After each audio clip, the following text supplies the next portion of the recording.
talking about how many Junos you actually work on the Junos on the program itself. Funny enough, yeah, it was. You know, I've been the musical director for the Junos, I don't know, 5 or 6 times.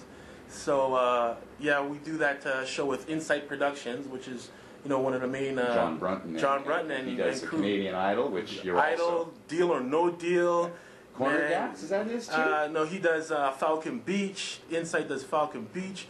Insight does the Junos. Canada's Walk of Fame.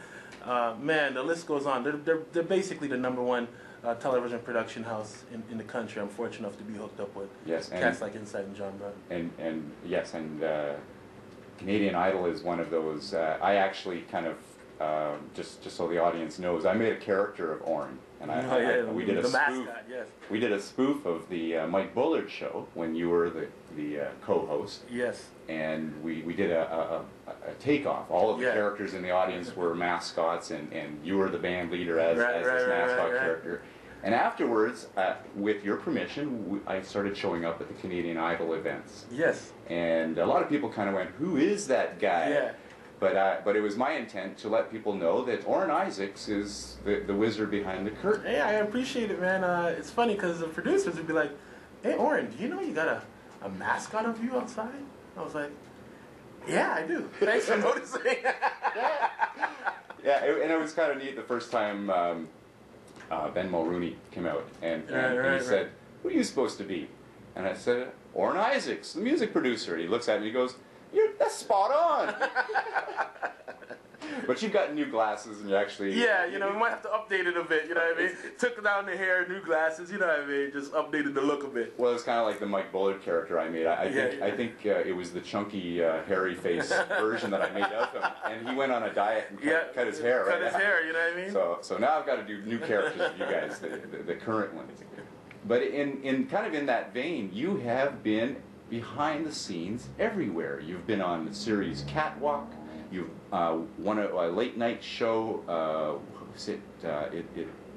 It's something like Thugs or. That was Fox's the game show. Yeah. Studs. That's what it. Yeah. That was my big. That was my first soiree into U.S. television. They had hired the Dream Warriors because they were hot at the time to do a theme. And then the Dream Warriors approached me to help them out, and then that's how I kind of broke into that market, and that was a great experience doing Studs, yeah. And so really, every part of Canadian television, you've had your fingers in there. Not every part. I've been very fortunate. Not yet. Not yet. I've been very fortunate. The Walk of Fame. Yeah, MD, the Walk of Fame. Hockey Night in Canada. That's another big one. Yeah. So anytime you're sitting there watching a hockey game and your head starts bobbing a little bit, you know what I mean? That's Orin doing that. Yeah. They Shirley Najak over at CBC Sports, their Hockey Night. You know, pretty forward-thinking dude. You know what I mean? So we always like to kind of push the edge musically there and keep things current and interesting. So we actually just finished repackaging the new 2007 Hockey Night in Canada season. So yeah, it's been a good run over at. So they've come a long way from the old. It's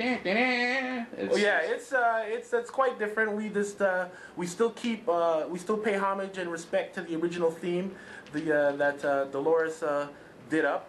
So we won't mess with that, and I won't mess with Coach's Corner. I won't mess with Don Cherry's music. That's the one thing I won't touch. Everything else gets redone.